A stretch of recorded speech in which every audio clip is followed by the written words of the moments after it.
जय हिंद दोस्तों, कैसे हैं आप सभी लोग। मैं हूं आप सभी लोगों का दोस्त संचित। और दोस्तों, आज की इस वीडियो में हम लोग बात करने वाले हैं निफ्टी एंड बैंक निफ्टी में हमारा क्या व्यू था आज के लिए, किस तरीके से बाज़ार में एक गैप अप ओपनिंग के बाद प्रॉफिट बुकिंग, देन उसके बाद स्लो एंड स्टेडी राइज, और फिर एक्सट्रीम वॉलेटिलिटी हम लोगों को निफ्टी के अंदर देखने को मिली है। जो इम्पॉर्टेंट इवेंट लास्ट फ्राइडे को हुआ था जैक्सन होल, उसके बाद आज यूएस मार्केट, बिटकॉइन, सारी चीज़ें जो है वो डाउन हम लोगों को दिखाई दे रही थी। तो सारी चीज़ें इस वीडियो में डिस्कस करने वाले हैं। तो दोस्तों, वीडियो शुरू करने से पहले चैनल को सब्सक्राइब कीजिएगा, बेल आइकन को दबाइएगा और इस वीडियो का लाइक हम रखते हैं लगभग 1500 लाइक्स, जो कि आप पूरा कर ही देंगे। तो चलिए, अब ज़्यादा टाइम वेस्ट ना करते हुए वीडियो को शुरू करते हैं। देखिए, सबसे पहली चीज़ हम लोग ग्लोबल मार्केट्स की बात करेंगे, क्योंकि लास्ट वीडियो में हम लोगों ने डिस्कस किया था कि ग्लोबल मार्केट्स में शानदार रैली थी और उसका ट्रिकल डाउन इम्पैक्ट हमारे बाज़ारों के ऊपर भी देखने को मिल सकता है। आई थिंक जो सबसे बड़ा बेनिफिशरी था, जिसकी वजह से निफ्टी भी आज के दिन में जो है वो ग्रीन था, वो था आईटी इंडेक्स। 2.5% ऊपर आईटी, 800 से 900 पॉइंट की रैली आईटी इंडेक्स में देखने को मिली। आईटी, ऑटो, अकेले दो इंडाइसेस जिन्होंने मार्केट को ऊपर खींच के रखने की कोशिश करी। मिड एंड स्मॉल कैप्स में भी सुबह जो है अच्छा खासा ट्रैक्शन दिख रहा था, बट एंड में जाते जाते गेन्स थोड़े गिव अप करते हुए मिड एंड स्मॉल कैप्स दिखाई दिए। और ये सारी चीज़ें हमें आज के दिन में समझ में दिखी हैं। बाकी अगर हम बात करते हैं ग्लोबल मार्केट्स की, तो फ्यूचर्स अभी 80 पॉइंट डाउन है, डाउ के 60 पॉइंट नीचे है नैस्डैक के। यूरोपियन बाज़ारों की बात करते हैं तो 0.5% के आसपास की कमज़ोरी यूरोपियन बाज़ारों में है। अब सबसे बड़ा सवाल ये है कि जो एक इंडिकेटर होता है इस टाइप की रैली का, वो होता है बिटकॉइन। ठीक है, बिटकॉइन को रिस्क ऑन एसेट जो है वो कहा जाता है।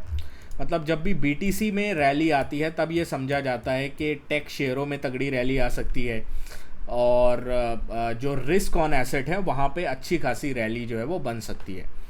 बट अगर हम देखें तो ये जो पंप आया था फ्राइडे को, धीरे धीरे ये नीचे आ रहा था वीकेंड पे, और आज सुबह मतलब 1:30-2 बजे के आसपास जो है एक बहुत वाइल्ड 4000 पॉइंट की कैंडल बनी। और अभी जो है लगभग 1:30 बजे के आसपास जो है, दिन में 1:30 बजे, हम लोगों को ये लो जो है वो टेस्ट होता हुआ दिखाई दिया है। तो इससे हम लोगों को एक चीज़ क्लियर दिखाई दे रही है कि बीटीसी में बड़ी प्रॉफिट बुकिंग आई है even after Jackson Hole submit.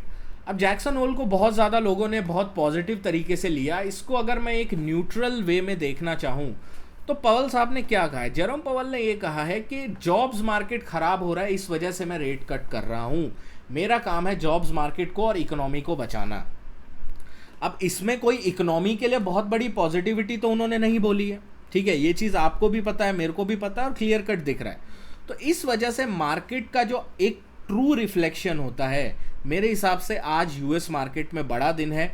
अगर कुछ बड़ा मोमेंटम आना है ऑन द डाउन साइड में तो आज का दिन है। अदरवाइज अगले शायद 4 जो सितंबर है, 4 सितंबर तक मेरे को कोई डाउन मूव दिखाई नहीं देता यूएस मार्केट में। अगर आज का डाउन मूव जो है वो नहीं आता है तो यूएस मार्केट के अंदर इस चीज़ का अपने को ध्यान रखना है। ठीक है, अब हमारे बाज़ारों में क्या हुआ, 15 मिनट का टाइम फ्रेम में लगाऊं तो 15 मिनट टाइम फ्रेम पे हम लोग देखते हैं कि 950 के आसपास ओपन हुए, जो हमारी एक्सपेक्टेशन थी। 950 के बाद जो है थोड़ा नीचे की साइड आए, नीचे की साइड 200 ईएमए पे जो है वो सपोर्ट लिया, जो हमने टेलीग्राम पे भी शेयर किया था। मैंने आपको सुबह बोला था कि एक बार के लिए 880 890 इंपॉर्टेंट सपोर्ट जोन है, और एग्जैक्टली 891 के आसपास से जो एक बार के लिए रिजेक्ट हुआ सेलिंग और ऊपर की साइड गया। अब ऊपर निफ्टी में दिक्कत क्या थी, 2 बड़े रेजिस्टेंस पास थे। एक तो 24,950 और दूसरा 25,020 का लेवल।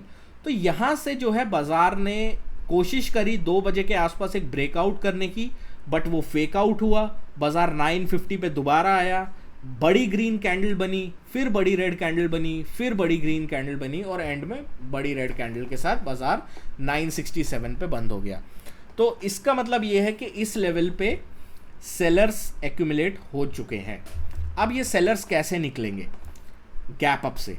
अगर कल के दिन 25,025 के ऊपर निफ्टी गैप अप करता है तो एक बड़ा पॉजिटिव निफ्टी के लिए हो सकता है, और उसके बाद हम लोग 25,145 की तरफ एक बार के लिए जा सकते हैं। ऑन द डाउन साइड में जिस दिन भी अगर 24,870-875 का लेवल टूटता है, 24,775 की तरफ कैजुअली ये बाजार आएगा। And I would not be surprised कि निफ्टी जो है जिस दिन 24,775 का लेवल तोड़ेगा उस दिन ही हम लोगों को 24,660-650 तक का गैप भरता हुआ दिखाई दे सकता है। ये हम लोगों को ध्यान में रखना है। तो अगर 24,850-875 का लेवल कल निफ्टी में टूटता है तो I would not be surprised कि निफ्टी 24,675 तक एक बार के लिए ड्रॉप कर जाए। क्रिटिकल सपोर्ट है निफ्टी के लिए फॉर टुमारो। बैंक निफ्टी की बात करते हैं। बैंक निफ्टी रेंज में फंसा रहा आज के दिन। निफ्टी को तो इसने खैर चलने नहीं दिया, बट जब भी थोड़ा थ्रस्ट आता था निफ्टी कोशिश करता था 25,000 के लेवल को निकालने की। 55, 350, 375 एक क्रिटिकल रेजिस्टेंस है, 54,975 एक क्रिटिकल सपोर्ट है। जब तक इस रेंज के बाहर नहीं निकलता है तब तक हम लोगों को कोई बड़ा मोमेंटम बैंक निफ्टी में नहीं दिखता है। ठीक है, एक तो एक्सपायरी में ट्रंकेटेड वीक है, एक चीज़ ध्यान रखिएगा। वेडनेसडे को गणेश चतुर्थी के अवसर पर बाजार बंद रहेंगे, तो एक चीज़ आपको ध्यान रखनी है, कल का दिन प्रीमियम डीके काफ़ी फास्ट हो सकता है, स्पेशली सेकेंड हाफ में, तो उस हिसाब से अपनी पोजीशंस को प्लान कीजिएगा। निफ्टी फाइनेंस की अगर मैं बात करता हूँ तो अगेन 26,300 के नीचे सस्टेन नहीं कर रहा है।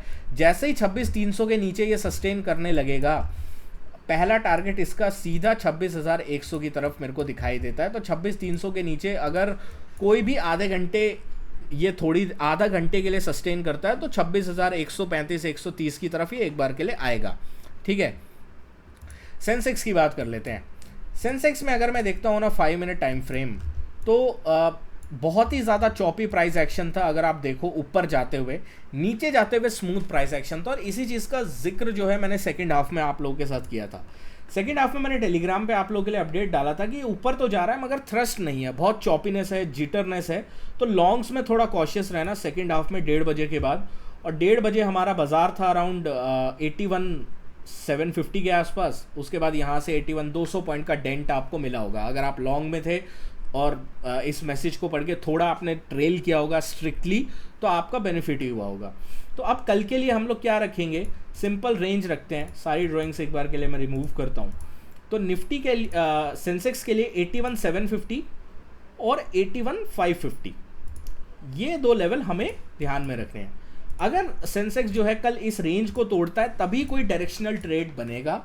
रेंज को गैप से तोड़ता है तो भी डायरेक्शन के बारे में मैं एक बार के लिए सोचूंगा। मतलब किस तरीके से, अगर सेंसेक्स जो है मान लीजिए गैप डाउन होता है, ठीक है, और गैप डाउन करके ये रीटेस्ट करके जब ऐसे तोड़ेगा इस प्राइस को, तब जो है मैं कोई डायरेक्शन के बारे में सोचूंगा। अदरवाइज गैप डाउन करके ये ऊपर सीधा रेंज में आ जाता है तो मोस्ट प्रोबेबली ये रेंज में रहेगा, या सेकंड हाफ में एक बार के लिए हायर लेवल टेस्ट भी कर सकता है। तो उस चीज़ का अपडेट तो आपको टेलीग्राम पे मैं रियल टाइम पे ही दे दूंगा। बाकी अभी के लिए सिचुएशन इस तरीके से दिखाई देती है। मिड कैप सिलेक्ट की बात करते हैं। एंड में 3 बजे की कैंडल में मिड कैप में जो सेलिंग आई है वो बहुत एग्रेसिव थी। अभी के लिए निफ्टी मिड कैप सिलेक्ट को अगर मैं थोड़ा ब्रॉडर टाइम फ्रेम पे देखना चाहूँगा on a hourly time frame, तो मुझे एक काइंड ऑफ पैटर्न दिखाई देगा जहाँ पे एक लोअर हाई जो है वो बनता हुआ दिखाई दे रहा है। ठीक है, तो हम लोग क्या करेंगे, एक सपोर्ट लेवल मार्क करेंगे। सपोर्ट लेवल मार्क होगा ये वाला, क्योंकि मल्टीपल टाइम्स यहाँ पे सपोर्ट लिया है बाजार ने, मूविंग एवरेजेस भी हैं।